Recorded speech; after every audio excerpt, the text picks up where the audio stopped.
उसके शरीर से ऐसे गंध निकलते थे कि बड़े बड़े हिंसक पशु भी दूर भाग जाते थे, बाघ, सिंह इत्यादि दूर भाग जाते थे। और छोटे छोटे श्रृगाल वगैरह, खरगोश वगैरह इस हाथी के शरणों में रह के बड़े आराम से रहते थे, सुखपूर्वक जीवन बिताते थे। उस त्रिकूट पहाड़ के नीचे बहुत बड़ा सरोवर था, और वो सरोवर देखने में समुंदर जैसा दिख रहा था। इस गज की 1000 पत्नियां थीं, हजारों बच्चे थे। एक दिन अपने बच्चों और पत्नियों के साथ सरोवर में स्नान करने गया, और गृहस्थी का प्रेम तो आप अनुभव किए ही हैं। हाथी हथनियां सूंड में जल ले लेकर के अपने बच्चों पे उलझते हैं, स्नान कराते हैं। कभी हाथी पे जल उलझते हैं, कभी हाथी हथनी पे, पत्नियों पे, ऐसे स्नान कर रहे हैं। उसी समय एक ग्राह, उसमें ग्राह रहता था, वो हाथी के पैर को पकड़ लिया। ध्यान से कथा सुनिएगा। हाथी सोचा कि भैया छोटे मोटे जीव हमारे पैर तो पकड़ते ही रहते हैं, होगा कोई छोटा मोटा जीव, लेकिन छोटा मोटा है वो जल में रहने वाला ग्राह महान बलवान था, और क्रमशः हाथी को जल के गहराइयों तक ले जाने लगा। हाथी को अब संदेह हुआ कि लगता है कि मुझे मार डालने वाला जीव है। सो अपने पत्नियों को, बच्चों को पुकारा। भाई जो संगे बा वही के न पुकारे के पड़ी हो। तो इनकी पत्नियां, बच्चे सब सूंड पकड़ करके हाथी का एक दूसरे से पकड़ पकड़ के बहुत प्रयास किए हो। अब हाथी डूबने के नजदीक आ गया, उसके सूंड तक डूबने लगे, मात्र थोड़ा सा सूंड बचा। तो इसके परिवार वाले छोड़ करके चले गए। चली न जाइए हो, क्या करी, संगवा डूबी, संगवा डूबी है तैयो तो नहीं ठीक हो न हो। एक मन ही डूब ही रहा है, तो हम काहे डूबे हो। वह बतिया चाहे रउआ छोड़ी चाहे ई सबे छोड़, छोड़ा छोड़े वाली लगही के हो, कहीं के हो, चाहे राय से चाहे बेराय से, तो पहले ही से सावधान पूर्वक उसे संबंध जोड़ी कि जौना से कब छूट ही न हो। उसके पत्नियां और बच्चे जो है सीताराम बोल दिए। अच्छा क्या करम बेचारे, बचा भी तो नहीं पाएंगे। देखिए हम ज्यादा वकालत नहीं करते हैं कि इन लोगों को, हाथी को बचाना चाहिए, नहीं छोड़ना चाहिए। अब ना छोड़ो तो क्या करो भैया। हाँ ध्यान दीजिएगा। हाँ हाँ वो सब चले गए। ये बात हाथी को लगा, आज बुझाया बेचारे को कि वाह, जिसके लिए हमने क्या नहीं किया हो, न्याय से या न्याय से धन अर्जन करके पाला पोसा, झूठ बोला सच बोला, धर्म किया धर्म की। ऐसा नहीं है कि धर्म से और न्याय से ही धन कमाया जाए, और ये सिद्धांत भी नहीं है कि झूठ बोलोगे तो ही कमाओगे ना। दोनों बातें हैं। न्याय से भी धन कमाया जा सकता है, धर्म से भी धन कमाया जा सकता है, पर व्यापार ऐसा है जीवन का कि उसमें सत्य असत्य मिला हुआ ही है। लेकिन उसके परिणाम को जीव को अकेला भोगना ही पड़ेगा, दूसरा कोई संगी साथी नहीं हो भैया। सब यही कहेंगे कि तुम्हार कर्तव्य था हमको पालन पोषण करना, अब रउआ जान। अब हाथी को इस बात का बड़ा कष्ट हुआ, अब किसको पुकारे, और हाथी किसी का नाम भी नहीं जानता है। जबकि कितने नाम वाले देवता हैं न हो, देवता का कमी हो, कितने नाम हो देवता का। ब्रह्मा त विष्णु त इंद्र, शिव, विष्णु नारायण राम कृष्ण, लेकिन किसी का नामे नहीं मन पड़ा। इतना औजा गया था हाथी, लेकिन ईश्वर तत्व का आराधना किया। पहले तो जोर लगाया, बल लगाया, बुद्धि लगाया, विफल हुआ। तब ईश्वर की स्तुति किया बिना नाम का। ब्रह्मा जी सोच रहे हैं कि मुझे पुकारे तो मैं चल के बचाऊं, इंद्र सोच रहे हैं मुझे पुकारे तो चल करके बचाऊं, लेकिन किसी का नाम लिया नहीं तो कोई आया नहीं बचाने। नारायण समझे कि जब किसी का जहां नाम न हो वहां मैं रहता हूं। जहां नाम और रूप का अभिमान मिट जाता है प्यारे, वहां पर ब्रह्म की सत्ता रहती है। नाम रूप से परे जो तत्व है वो ब्रह्म ही है, तो ब्रह्म को उसने पुकारा है। अब बात देखिए, जब साधक की बुद्धि अपनी, बल अपना, जोर सब समाप्त हो जाता है ना, तब ईश्वर की शरण में जाता है। पहले नहीं जाता है हो, पहले तो अपने बल का अभिमान, बुद्धि का अभिमान, धृतराष्ट्र जैसे पुत्रों का अभिमान, भाइयों का अभिमान, धन का, विद्या का अभिमान, और जब सब नष्ट हो जाता है तब राम जी के पास जाता है। हाथी सरोवर से कमल का पुष्प तोड़ा और भगवान के चरणों में अर्पण किया। धन्य है वो पुष्प न हो, धन्य है वो कमल का पुष्प जो हाथी के सुरदंड में आके नारायण के चरणों पे चढ़ा होगा, न हो। अन्यथा उस सरोवर में हजारों कमल खिलते हैं, हजारों पुष्प खिलते हैं, और हाथी के पैरों से कुचल करके नष्ट हो जाते हैं। कोई अस्तित्व नहीं, कोई आशय नहीं, कोई अर्थ नहीं। प्यारे, हम लोग जब भागवत पुराण की कथा कहते हैं तो एक दिन की कथा की मंगलांछा देश की रक्षा करने वाले भारत माँ के वीर सपूतों को मंगल की कामना के लिए करते हैं। हम लोगों का ये मंगलांछा होता है कि जिन भारत देश के सजग प्रहरी वीर जल सेना, थल सेना, नभ सेना के द्वारा हम भारतवासी सुरक्षित हैं, चैन से सो पाते हैं। जो -0 से भी कम डिग्री पे सेल्सियस पे हिमखंडों में रात दिन जग करके हमारी रक्षा करते हैं, उन वीर सजग प्रहरियों के लिए एक दिन की भागवत का आशीर्वाद हम लोग प्रदान करते हैं। राष्ट्र की भक्ति भी प्यारे राम की भक्ति है। निश्चय ही देश की जनता की सेवा कृष्ण की सेवा है। लॉर्ड कर्जन प्रेसिडेंट वहां का, और आपके भारत देश में उसी समय जलियांवाला बाग हत्याकांड चला था, और एक देशभक्त हुआ मदन मोहन लाल ढींगरा जी। इन्होंने बदला लेने की बात ठाना, ब्रिटेन चले गए, और 1909 में ब्रिटिश प्रेसिडेंट लॉर्ड कर्जन को बीच सभा में गोली मार के राम राम बोल दी। धन्य है वो भारत माँ के वीर सपूत, धन्य है वो जननी जिसका पुत्र भारत माँ के चरणों में समर्पित है, अर्पित है सेवा में। जब मदन मोहन लाल ढींगरा को सजा सुनाया गया मृत्युदंड का, तो उसने हाथ जोड़ करके भगवान से ही प्रार्थना किया, भारत माँ से प्रार्थना किया कि हे भारत माँ, मेरे जैसा गरीब पुत्र आपको क्या दे सकता है। मेरे देश की सेवा राम की सेवा है, मेरे देश की जनता की सेवा कृष्ण की सेवा है। मैं तब तक बढ़ता रहूं, तब तक जीता रहूं, जब तक मेरी मां स्वतंत्र न हो जाए। तो जिन देशभक्तों के द्वारा हम सुरक्षित हैं, हमारा राष्ट्र सुरक्षित है, उनकी मंगलांछा के लिए एक दिन भागवत की तरफ से हम लोगों का निवेदन है, नमन है, वंदन है। बोल भारत माता की जय। राष्ट्रभक्त हम लोग गीत सुनते हैं कि जात बाड़ भैया तो हो, अरे सीमा के लड़ाई में,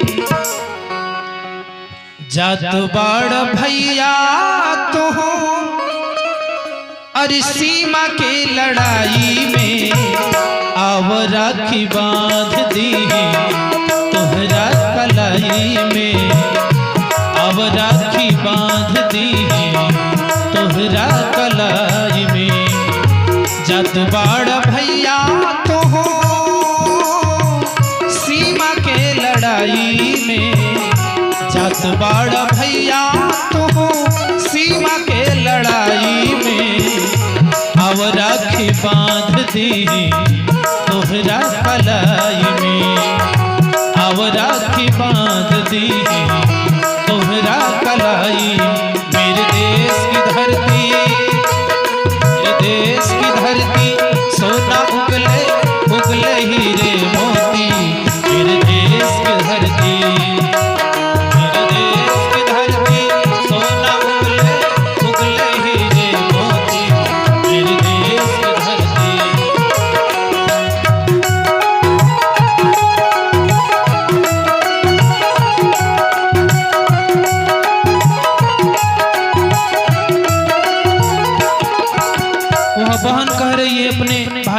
है भाई, देशवा के आन बान जाई के बचई हो, देशवा के आन बान जाई के बचई, देशवा के आन बान जाई के बचई हो, औरी घुस पैठियन के मारी के भगई हो, औरी घुस पैठियन के मारी के भगई हो। चाहे जान चल जाई देश के भलाई में, चाहे जान चल जाई देश के भलाई में, अब राखी बांध दी तोहरा कलाई में, अब राखी बांध दी तोहरा कलाई में।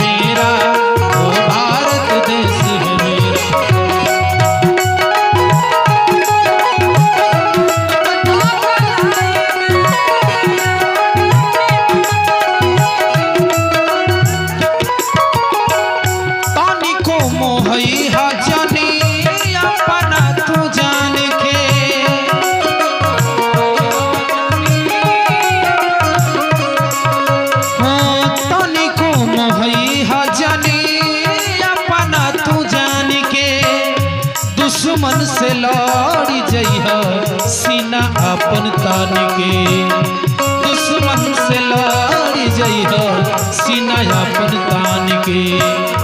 भैया भरत के दर्शन,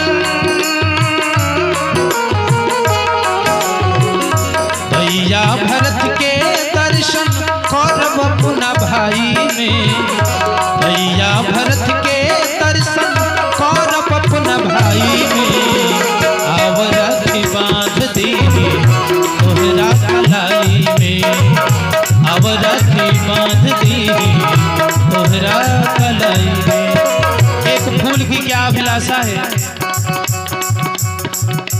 चाह नहीं बेसुर वाला के गहनों में घुटा जाऊं, चाह नहीं प्रेमी वाला में प्यारी भूल जाऊं, चाह नहीं बेसुर वाला के गहनों में घुटा जाऊं, चाह नहीं प्रेमी वाला में प्यारी भूल जाऊं, चाह नहीं सम्राटों के सौ परे हरी ढाला जाऊं, चाह नहीं देव के सिर पर चढ़ो बाग पर बिछलाऊं, चाह नहीं देव के सिर पर चढ़ो बाग पर बिछलाऊं। उस फूल की अभिलाषा यही है, अरे मुझे तोड़ लेना बनमाली, अरे मुझे तोड़ लेना बनमाली, उस पथ पर तू देना फेंक, मुझे तोड़ लेना बनमाली, उस पथ पर तुम देना फेंक। मातृभूमि पर शीश चढ़ाने जिस पथ जावे वीर ने, मातृभूमि पर शीश चढ़ाने जिस पथ जावे वीर ने। अब राखी बांध दी तोहरा कलाई में, अब राखी बांध दी। ओ जात बाड़ा भैया तू सीमा के लड़ाई में, जात बाड़ा भैया तू सीमा के लड़ाई में। अब राखी बांध दी तोहरा कलाई में, अब राखी बांध दी तोहरा कलाई में, अब राखी बांध दी तोहरा कलाई में। भारत माता की जय। इस संसार में जो लोग त्रिगुण में फंसे हुए हैं, मोह माया में फंसे हुए हैं, मैं और तोर हम हमार के बीच में फंसे हुए हैं, ऐसे लोगों के द्वारा आपका स्तुति, आपका भजन अत्यंत दुर्लभ है। हे प्रभु, ये जो पांच भौतिक तत्व हैं, छित जल पाव गगन समीर, जो पंच तन मात्राएं हैं, शब्द स्पर्श रूप रस गंध, इन सभी के रूपों में आप ही भास रहे हैं। आपकी ही सत्ता से यह संपूर्ण विश्व प्रकाशित है। जगत प्रकाश से प्रकाशक राम। इस प्रकार से जब हाथी ने स्तुति किया तो भगवान उसकी रक्षा के लिए चल पड़े। गरुड़ देव को अहंकार हो गया कि ठाकुर जी तो हम हमारे ऊपर बैठ के ही तो चलेंगे ना, बैठे। जब गरुड़ देव को अभिमान हुआ कि मैं बहुत जल्दी चल चलूंगा, तो भगवान ने गरुड़ का भी त्याग कर दिया, क्योंकि वहां संत लोग कहते हैं कि हाथी ने ज्यों ही गो कहा तो गरुड़ की गति भी कम पड़ गई, उसको भी भगवान ने त्याग दिया। ज्यों ही बी कहे तो विश्वक्सेन भगवान के खड़ाऊ सामने आके खड़े थे कि मुझे सेवा का मौका दे। ठाकुर जी ने खड़ाऊ भी नहीं पहना, और जब ही अंत में गोविंद कहा हाथी, त्यों ही भगवान अपने चक्र को छोड़ दिए और हाथी समेत उस ग्राह को भूमि पर ला करके पटक दिए, ग्राह के सिर को कट दिए। ग्राह के सिर कटते ही उससे एक दिव्य पुरुष प्रकट हुआ और देखते ही देखते स्वर्ग लोक को चला गया। भगवान को पुकारा किसने? हाथी। उद्धार किसका हुआ? ग्राह का। वाह क्या बात है। एक ग्राह कौन है? वो एक गंधर्व था जिसका नाम था हाहा हो हो। हाहा हो हो जैसे ड्रामे में जोकर होते हैं ना, हंसाने वाले, रासलीला रामलीला में एक पात्र होते हैं ना, मनसुखा मंगल, जो लोगों भक्तों को हंसाते रहते हैं, वैसे देवताओं में भी हाहा हो हो गंधर्व है जो हंसाते हैं। इनका काम ही हंसाना, मजाक करना। एक बार उसी सरोवर में देवल ऋषि भगवान का सूर्य भगवान को जल दे रहे थे, तो उसी जल के भीतर हु देवल ऋषि के चरण पकड़ लिया। ये डर गए। तब वो बाहर निकला, हंसने लगा, अरे बाबा जी डर गए क्या? और देवल ने तब तक श्राप दे दिया कि तू इसी तरह से पैर पकड़ने वाला ग्राह बन जा, सो गंधर्व ग्राह बन जा। इसके बाद संतों की दया कृपा, देवल ऋषि ने कहा इसी तरह पैर पकड़ते रहना, जिस दिन किसी संत का पैर पकड़ लोगे ना, उसी दिन तुम्हारा उद्धार होगा। तो ये हाथी भी बहुत बड़ा संत थे भगवान के। अगले जन्म में जो हाथी थे इंद्रदुम्न नाम के राजा थे। मलय पर्वत पर बैठ करके ध्यानस्थ होकर के भगवान का भजन कर रहे थे। उसी समय अगस्त ऋषि पधारे। ये अगस्त ऋषि का उत्थापतन नहीं किए, स्वागत नहीं किए, तो अगस्त ऋषि ने श्राप दे दिया। देखो संतों के क्रोध, श्राप और कृपा, आशीर्वाद सब बराबर होते हैं। ये भी समझ लेना आज से कि संतों के क्रोध भी कल्याणकारी होते हैं, आशीर्वाद भी कल्याणकारी होते हैं, है ना?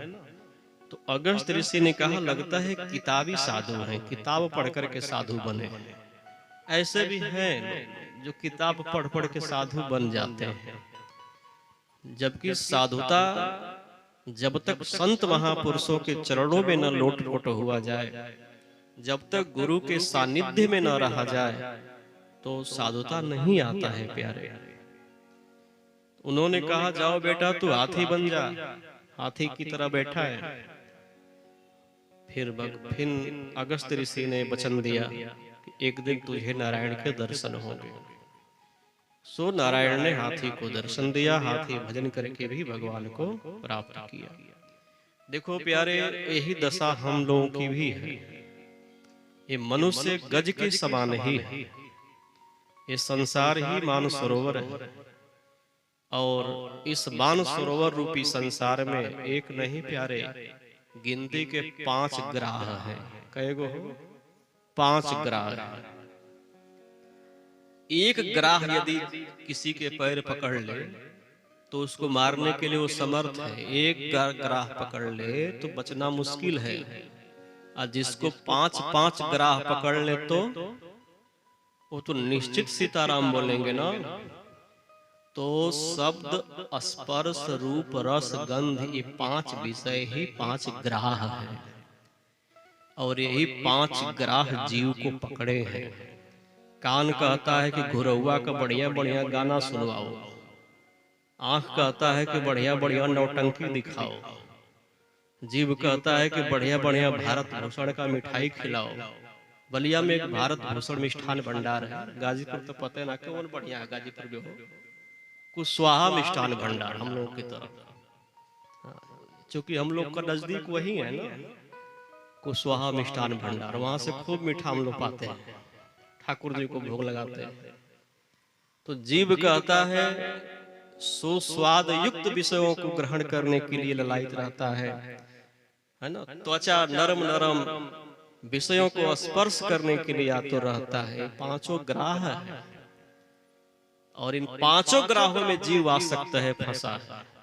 तो हाथी से यह शिक्षा लीजिए कि इन ग्राहों से धीरे धीरे पांव छुड़ाइए और भगवान की स्तुति बंदन में लगिए।